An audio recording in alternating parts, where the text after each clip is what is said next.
August மாதம் இங்கே நிறைவேற்றிய பொதுக்குழுவின் அடிப்படையில் அன்புமணி ராமதாஸ் அவருடைய அதாவது இதுல நீங்க புரிஞ்சுக்கிறது என்ன தெரியுமா, காலையில இருந்து இங்க இந்த மேடையில பேசிட்டு இருக்கோம் எல்லாமே நமக்குள்ள இருக்கிற பிரச்சனையை பத்தி பேசிட்டு இருக்கோம். இன்னைக்கு நம்முடைய எதிரி திமுக செய்கின்ற தவறுகள், ஊழல்கள், அநீதிகள், சமூக அநீதிகள், அதை பத்தி நம்ம காலையில இருந்து நம்ம பேசல.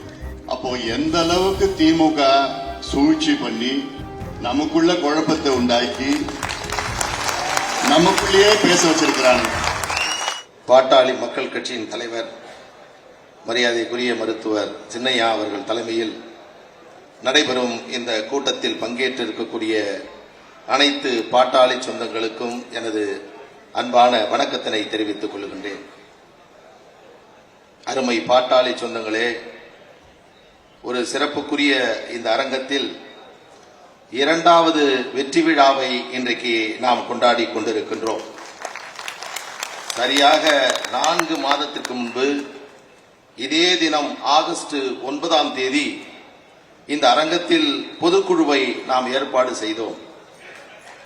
அதை தடுக்க வேண்டும் என்று நீதிமன்றத்தில், சென்னை உயர்நீதிமன்றத்தில் வழக்கை தொடுத்தார்கள். வழக்கு நள்ளிரவு வரை நடைபெற்றது. சிறப்புக்குரிய நீதிபதி ஆனந்த வெங்கடேஷ் அவர்கள் இந்த பொதுக்குழுவிற்கு தடை விதிக்க வேண்டும் என்று அவர்கள் தொடுத்த வழக்கை ரத்து செய்து பொதுக்குழுவிற்கு தடை விதிக்க முடியாது என்று அன்றைக்கு அறிவித்தது. அதற்கு அடுத்த நாள் ஆகஸ்ட் மாதம் 9ஆம் தேதி சிறப்புக்குரிய பொதுக்குழுவை இந்த அரங்கத்திலே நடத்தினோம். அதனைத் தொடர்ந்து தேர்தல் ஆணையம் இந்த பொதுக்குழுவில் ஆகஸ்ட் மாதம் இங்கே நிறைவேற்றிய பொதுக்குழுவின் அடிப்படையில் அன்புமணி ராமதாஸ் அவருடைய அதாவது இதுல நீங்க புரிஞ்சுக்கிறது என்ன தெரியுமா, காலையில இருந்து இங்க இந்த மேடையில பேசிட்டு இருக்கோம் எல்லாமே நமக்குள்ள இருக்கிற பிரச்சனையை பத்தி பேசிட்டு இருக்கோம். இன்னைக்கு நம்முடைய எதிரி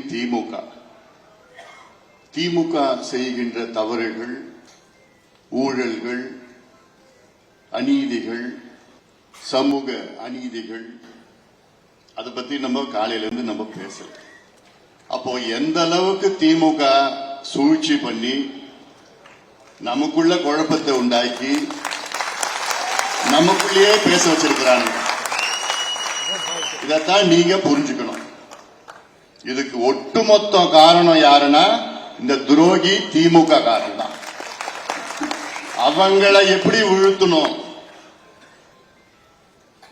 இது உங்க ஒவ்வொரு மனதிலும் இருக்கணும். இந்த சட்ட சிக்கல், அந்த சிக்கல், அரசியல் சிக்கல் நான் பாத்துக்கிறேன். ஒன்னுத்தையும் உங்களால ஒண்ணும் பண்ண முடியாது, யாராலையும் ஒண்ணும் பண்ண போறது, அது எல்லாம் நம்ம பாத்துக்க போறோம். அதெல்லாம் என்கிட்ட விட்டுடுங்க, நான் பாத்துக்கிறேன். அதனால இன்னைக்கு நீங்க சொல்லுங்க, என்ன சட்டத்துல நம்ம வழக்கறிஞர் பாலு அவர்கள் அதனால என்ன சொல்ல போறாரு, ஒன்னும் ஆக போறது இல்ல, நம்ம தான் கட்சி, நம்ம தான் சின்னோன்னு சொல்ல போறாரு.